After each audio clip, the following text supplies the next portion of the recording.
সবাই বলে ইব্রাহিম তুমি কি জানো না এগুলো কথা বলে না? সৈয়দনা ইব্রাহিম বলে যে এটা কথা কয় না, ওইটার পূজা করস কেন? আসসালামু আলাইকুম ওয়া রাহমাতুল্লাহ। প্রিয় দর্শকবৃন্দ, আপনাদের সবাইকে জানাই আন্তরিক শুভেচ্ছা ও স্বাগতম। আমরা সবাই জানি ইসলাম একটি পূর্ণাঙ্গ জীবন ব্যবস্থা। এই দিন আমাদের শিখিয়েছে কিভাবে চলতে হবে, কিভাবে কথা বলতে হবে, কিভাবে মানুষকে ভালোবাসতে হবে এবং কিভাবে আল্লাহর সন্তুষ্টি অর্জন করতে হবে। আজকের এই আলোচনার মাধ্যমে আমরা চেষ্টা করব কোরআন ও হাদিসের আলো থেকে কিছু শিক্ষা নেয়ার, আমাদের ভুলগুলো সংশোধন করার এবং সত্যিকার অর্থে মুসলমান হিসেবে নিজেদের গড়ে তোলার। তাই অনুরোধ রইল মনোযোগ দিয়ে শুনবেন, চিন্তা করবেন আর যা শিখবেন তা নিজের জীবনে এবং পরিবারের জীবন বাস্তবায়ন করবেন। চলুন শুরু করি আজকের আলোচনা। কি কনভারসেশন! এরপরে বাৎসরিক পূজা অনুষ্ঠানের দিন আসলো। কিছুদিন আগে একটা হয়েছে না, সরস্বতী। এটা বোধহয় হিন্দু ভাইদের বিদ্যার দেবী। এরা এক একজনের কাছে এক একটা জিনিস নিয়ে যাওয়া লাগে। আমরা সব জিনিস চাই একজনের কাছে, তিনি কে? আল্লাহ। এটা কঠিন না সহজ?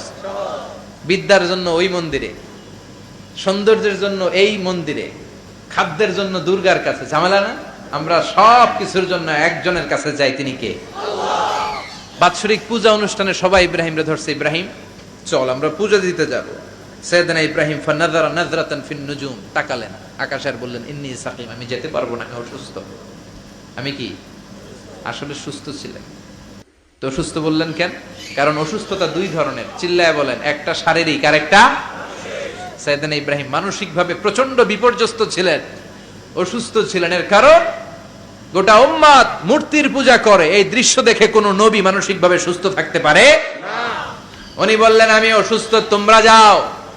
সবাই বলল ঠিক আছে আমরা যাই। ইব্রাহিম তুই আমাদের ঘরের মূর্তিগুলারে পাহারা দে। মূর্তি পাহারাদার একজন ভালো লোক পাওয়া গেছে। মূর্তি পাহারা দেওয়ার জন্য ভালো একজন পাহারাদার পাওয়া গেছে। নাম? কথা কোন? কথা বুঝতে কষ্ট হচ্ছে মনে হয়। মূর্তি পাহারা দেওয়ার জন্য কারে পাওয়া গেছে? সাইয়েদনা ইব্রাহিম কয় ঠিক আছে আজকে পাহারা দিমু, জন্মের পাহারা। যা তোরা দিতাছি, পাহারা দিতেছি যা। এইবার সাইয়েদনা ইব্রাহিম মূর্তির ঘরে ঢুকলেন।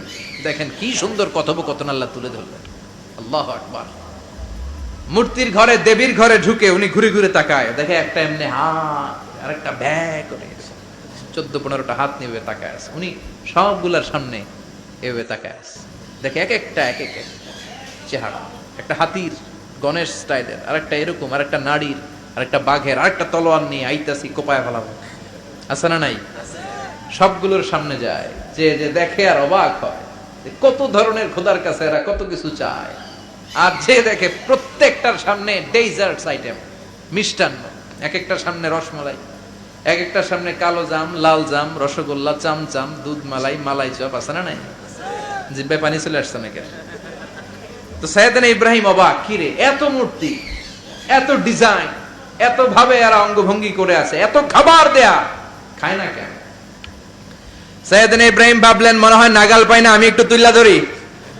উনি রসমালাইয়ের বাটিটা নিয়ে, যেটা হা করে আছে ওইটার সামনে যায়, কয় খা। কি কয়? বানাই কইতেছি মনে হয়। ফারাগা ইলা আলিহাতিম, মূর্তিগুলোর কাছে গেলেন। ফাকালা আলা তাকুলুন, খাবি না? খাবি না ডারে আমি কিছু খা।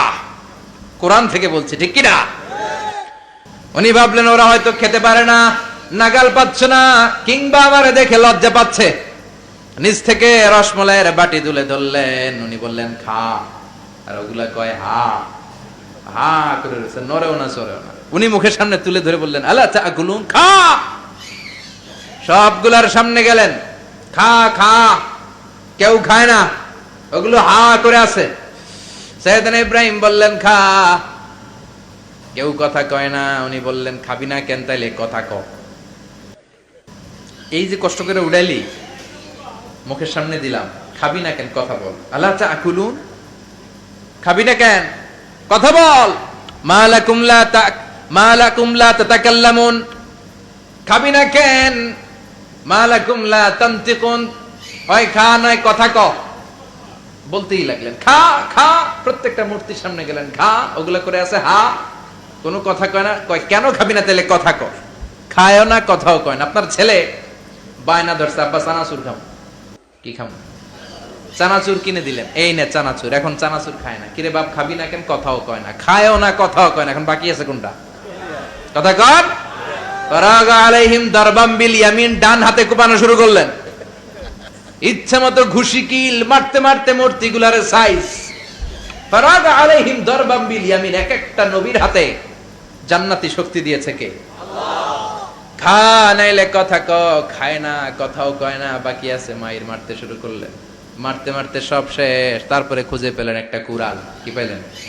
কুড়াল দিয়ে মারতে আরো সুবিধা, খালি এটারে এভাবে মারে, ওইভাবে মারে। মারতে মারতে যতগুলো মূর্তি ছিল সবগুলো মেরে বড় মূর্তিটার গায়ে মারতে যাবে, in the meantime stop, কয় না এটারে মারো না।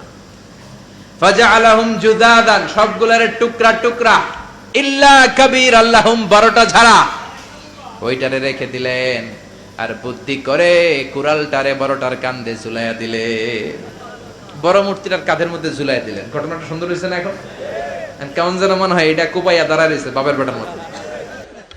বড় পূজার শেষ, পূজার দিনক্ষণ শেষ।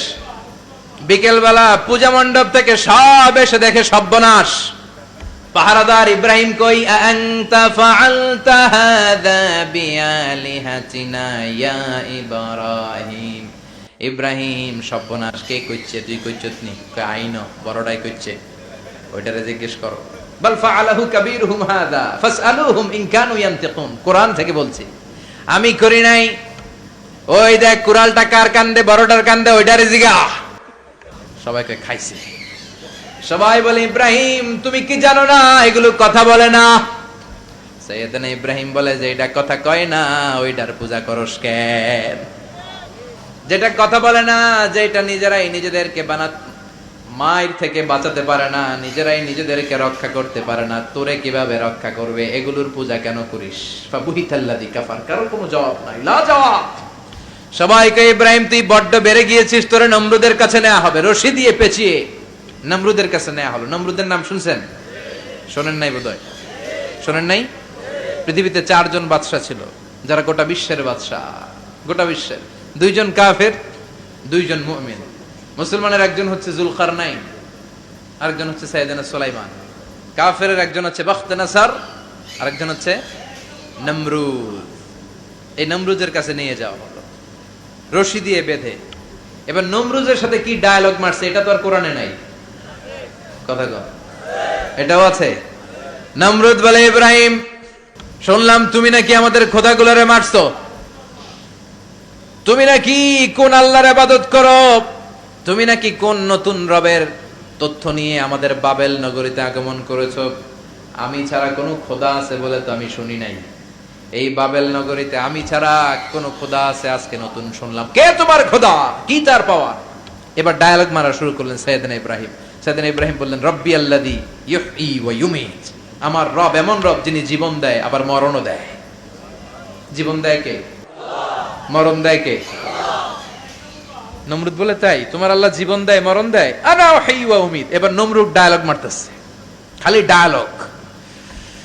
আনা উহয়ী ওয়া উমীত, আমিও তো জীবন দেই, আমিও তো মরণ দেই। সাইয়েদনা ইব্রাহিম বললেন, তুমিও যদি আমার আল্লাহর মতো জীবন দাও মরণ দাও তাইলে দেখাও। নমরুদ জেলখানা থেকে 2 জন ফাঁসির আসামিকে ধরে আনলো। ধরে এনে একটা ধারালো ছুরি নিয়ে প্রথম আসামির পেটের ভিতরে ধা করে ছুরিটা ভরে দিয়েছে। ফিনকি দিয়ে রক্ত ছুটলো। লোকটা ছটফট ছটফট ছটফট করতে করতে দুনিয়া থেকে বিদায়। এবার পেট থেকে ছুরিটা বের করে দ্বিতীয় আসামির পেটের মধ্যে ঢুকাতে যাবে ধা করে। In the meantime stop, ঢুকায় নাই। পেটে ঢুকাইতে যে ঢুকায় নাই। কয় ইব্রাহিম, এই যে দেখো তোমার সামনে প্রথম লোকটারে আমি জীবন মৃত্যু দিলাম, আর এটারে মৃত্যুর পথ থেকে বাঁচাই এটারে আমি জীবন দিলাম। প্রথমটারে দিলাম জীবন, পরেরটারে দিলাম, প্রথমটারে দিলাম মরণ, পরেরটারে দিলাম জীবন। তোমার রব যে যেরকম করে জীবন দেয় আর মৃত্যু দেয়, আমিও জীবন দেই, আমিও মৃত্যু দেই। চিল্লায় পড়েন নাউযুবিল্লাহ। সাইয়েদনা ইব্রাহিম বিপদে পড়ে গেলেন। তাই তো, আসলেই তো প্রথম লোকটারে মৃত্যু দিল, দেয় নাই? কথা কন, ছুরি মেরে রক্ত বের করে ওরে মৃত্যু দেয় নাই? পরের লোকটারও একই ভাবে মৃত্যু দিতে যে সেখান থেকে বাঁচিয়ে জীবন দিল। ভেজাল আছে না নাই? এবার সাইয়েদনা ইব্রাহিম বলে, ফাইন্নাল্লাহা ইয়াতি বিশ-শামসি মিনাল মাশরিকি ফাআতি বিহা মিনাল মাগরিবি বুহিতাল্লাযী কাফার। সাইয়েদনা ইব্রাহিম বললেন, বুঝলাম তুমি আমার আল্লাহর মতো জীবন দাও, বুঝলাম তুমি আমার আল্লাহর মতো মরণ দাও, কিন্তু নমরুদ খেয়াল করে শোনো, আমার আল্লাহ প্রতিদিন সকাল বেলায় পূব আকাশ থেকে জল জলে সূর্যটা উঠায়। তোমার যদি এরকম কোন ক্ষমতা থাকে, তুমি আগামীকাল সকাল থেকে পূর্ব দিক থেকে সূর্য না উঠিয়ে পশ্চিম দিক থেকে সূর্যটা উঠাও। ফাবুহিতাল্লাযী কাফার। এবার ধরা গেছে, এবার জায়গার মধ্যে ধরা, একেবারে স্টপ, লা জবাব। নমরুদের মুখে কোনো জবাব নাই। এবার নমরুদের মেজাজ নরম নাকি গরম? কথা কন। গরম মেজাজ নিয়ে কয়, হাররিকু, এটারে আগুনে জ্বালা, এটারে আগুনে ফেল। নমরুদ বুঝে নাই যে আগুনের মালিক কে। বিশাল আগুনের কুণ্ডলি পাকিয়ে সাইয়েদনা ইব্রাহিমকে আগুনের মধ্যে ফেলে দেয়া হলো। হাতের মধ্যে রশি, পায়ের মধ্যে রশি, সারা দেহের মধ্যে রশি পেঁচিয়ে আগুনের কুণ্ডলিতে ফেলে দেয়া হলো। মুহূর্তের মধ্যে আগুনের প্রজ্বলন শক্তি ওই রশিগুলোকে জ্বালিয়ে পুড়িয়ে সারখার করে দেয়, কিন্তু সাইয়েদনা ইব্রাহিমের দেহের একটা পশমও জ্বালায় না। যে রশি দিয়ে টাইট করে বাঁধছে, ওনার দেহের সাথে লাগানো টাচ করা রশি, ওই রশি জ্বলে যায়, কিন্তু সাইয়েদনা ইব্রাহিমের পশম জ্বলে না। চিল্লায় পড়েন আল্লাহু আকবার। আজ যদি তোমাদের মাঝে কেউ ইব্রাহিমের মতো ঈমান আনিতে পারো, অগ্নিকেও পুষ্প বলে পরিণত করিতে পারো, ঠিক কি না? মুসার মতো ঈমান হলে রাস্তা হবে সাগর জলে, ইউসুফের মতো ঈমান হলে একে একে দরজা খোলে। সাইয়েদনা ইব্রাহিমের মতন ঈমান যদি আজও থাকে বিদ্যমান, অগ্নিকুণ্ডে দেখতে পাবে খুবসুরতে ফুলবাগান, ঠিক কি না? ওই ঈমানটা দরকার। ওই ঈমান যদি ঈমানের মতো হয়, আগুনের কুণ্ডলকে ফুলবাগান বানিয়ে দিবে কে? সাইয়েদনা ইব্রাহিম বসে রইলেন। নমরুদ কয়, আরো আগুন জ্বালা, এলাকার বড় বড় গাছগুলো, তক্তাগুলো কেটে আগুনের কুণ্ডলিতে ফেল।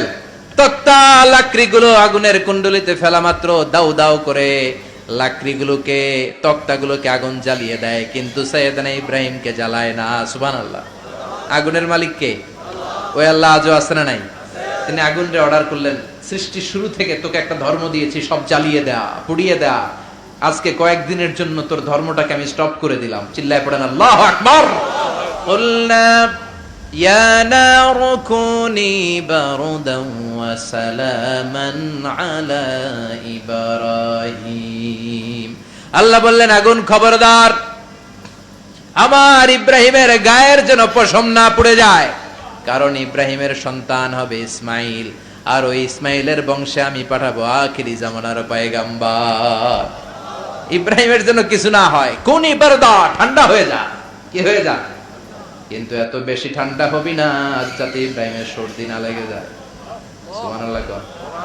আগুন বলে, আপনি বললেন কোনি বারদা, ঠান্ডা হ, আবার কোন এত ঠান্ডা হবি না যাতে সর্দি না লাগে। কেমন ঠান্ডা হবো?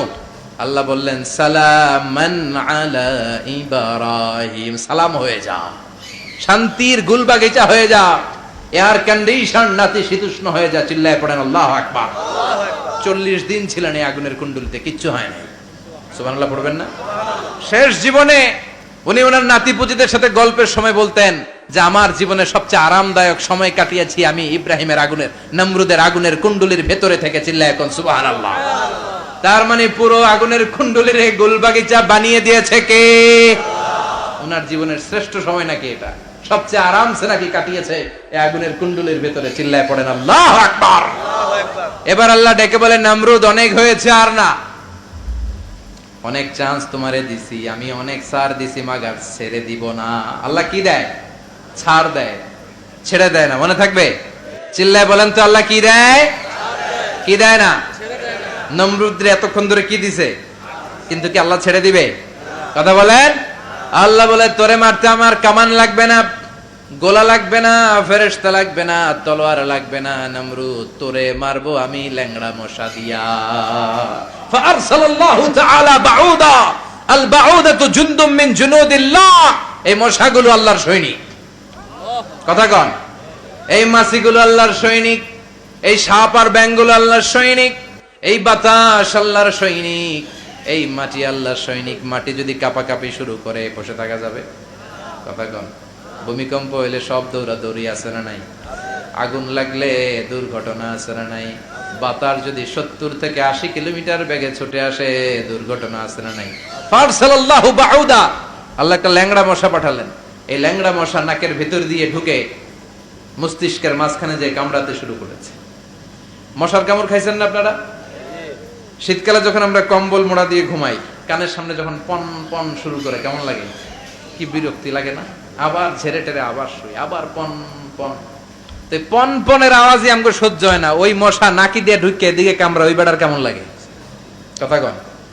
নাকের ভিতর দিয়ে মশা ঢুকে ভিতরে কুটকুট কুটকুট করে কামড় মারে।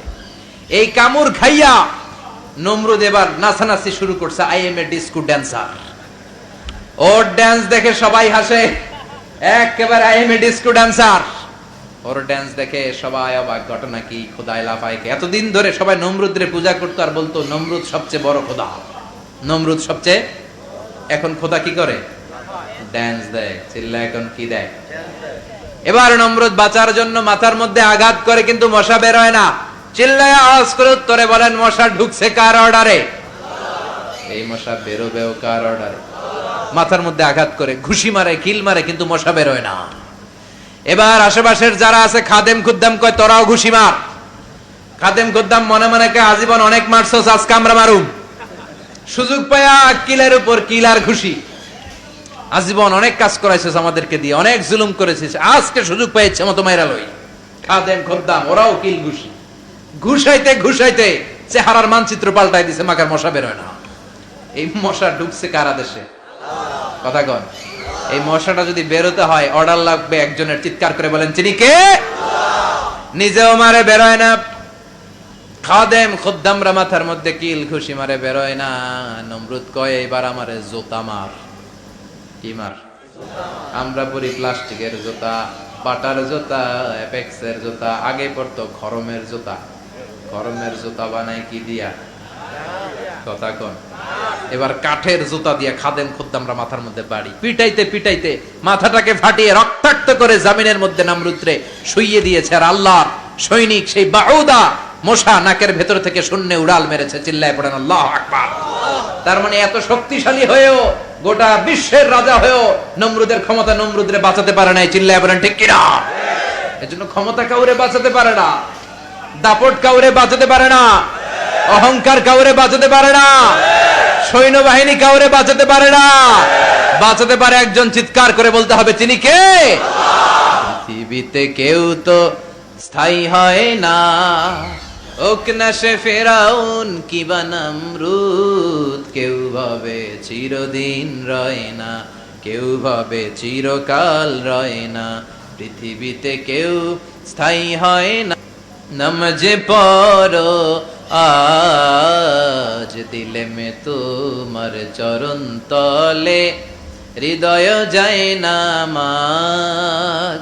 এ নামাজি আমার ঘরে, নামাজে পড়ো আজ দিলে মে তোমার চরণ তলে, হৃদয় যায় নামাজ। আল্লাহু আকবার পড়েন।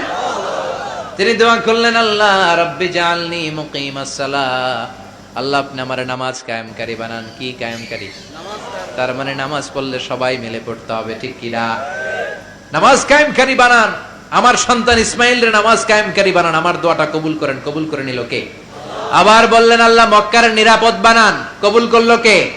আবার বললেন, ওয়াবা'আস ফীহিম রাসূলা। আল্লাহ এই শহরে একজন নবী পাঠান। কবুল করলো কে? যত দোয়া করছে সব কবুল করে নিল কে? এজন্য সাইয়েদনা ইব্রাহিমের জীবনী থেকে কি কি শিক্ষা গুনতে শুরু করেন। নাম্বার 1, আল জিহাদু দিদ্দা শিরক। ওনার জীবন থেকে প্রথম শিক্ষা হচ্ছে শিরকের বিরুদ্ধে জিহাদ। মুমিনের জীবনে জিহাদ চলবে কিসের বিরুদ্ধে? উনি মূর্তির সাথে আপোষ করে নাই, গাছের সাথে আপোষ করে নাই, মাছের সাথে আপোষ করে নাই, ধ্রুব তারা, চাঁদ, সূর্যের সাথে আপোষ করে নাই। উনি এক আল্লাহকে খুঁজে পেয়েছে। চিল্লায় বলেন ঠিক কিনা? আল্লাহ সব গুনাহ ক্ষমা করে, শিরকের গুনাহ ক্ষমা করে। 2 নাম্বার শিক্ষা হচ্ছে সত্যকে অন্বেষণ করতে হবে। ওইটা আমার বাবার বিরুদ্ধে যাক, ওইটা আমার দাদার বিরুদ্ধে যাক, ওইটা আমার দলের বিরুদ্ধে যাক, ওইটা আমার মতের বিরুদ্ধে যাক, সত্য যেখানে আমিও সেখানে, চিল্লা এখন ঠিক কিনা? এটা হচ্ছে সাইয়েদনা ইব্রাহিম আলাইহিস সালামের ঈমান স্পিরিট। শিরকের বিরুদ্ধে মুমিন জিহাদ করবে, সত্য যেখানে আছে মুমিন তালাশ করে সেটাকে ছিনিয়ে আনবে। সাইয়েদনা ইব্রাহিমের জীবনী থেকে 3 নাম্বার শিক্ষা হচ্ছে ভিশনারি অ্যাটিটিউডের হতে হবে মুমিনের। আমরা খালি 10 বছরের হিসাব করি, 20 বছর, 50 বছর, ইহুদিরা হিসাব করে 200 বছরের। কোন কাজ করার আগে 200 বছর পরে কি হইতে পারে ওইটা হিসাব করে।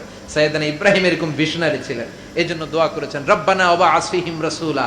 আল্লাহ যদিও ধুধু প্রান্তর জনমানব হীন একটা এলাকা, আপনি এলাকায় এমন একজন নবী পাঠায়েন যেই নবীর আঁচলের নিচে গোটা বিশ্বটা একত্রিত হয়ে যাবে। কবুল করলেন কে? কি ভিশন দেখছেন, কি ভিশনারি অ্যাটিটিউড। তিনি তখন থেকেই বিশ্বনবীকে দেখতে পেয়েছিলেন। এজন্য ভিশনারি অ্যাটিটিউডের হন, স্বপ্নবাজ হন। স্বপ্ন সেটা না যেটা মানুষ ঘুমিয়ে ঘুমিয়ে দেখে, স্বপ্ন সেটা যেটা অর্জনের আকাঙ্ক্ষা মানুষকে ঘুমাতে দেয় না। এটা ছিলেন সাইয়েদনা ইব্রাহিম, ভিশনারি অ্যাটিটিউডের ছিলেন। 4 নাম্বার শিক্ষা, যোগ্য প্রজন্ম তৈরি করে যাওয়া। উনি কি প্রজন্ম তৈরি করছে দেখেন। প্রথম ছেলে ইসমাইল, দ্বিতীয় ছেলে ইসহাক। ইসহাকের চ্যানেলে বনি ইসরাইলের সব নবীরা আসলো, আর এই চ্যানেলে বিশ্ব নবী আসলো। তার মানে বাপকা বেটা সিপাহিকা ঘোড়া। প্রজন্ম তৈরির দরকার আছে না নাই? শিরকের বিরুদ্ধে লড়াইয়ের দরকার আছে না নাই? আর নবীদেরকে মডেল হিসেবে মানার দরকার আছে না নাই? আমাদের মডেল কি কবিরা না নবীরা? নায়করা না নবীরা? নেতা নেত্রীরা না নবীরা? আমরা যেন নবীদেরকে মডেল হিসেবে মেনে জান্নাতে উপযুক্ত হতে পারে। আল্লাহ তুমি তৌফিক দান।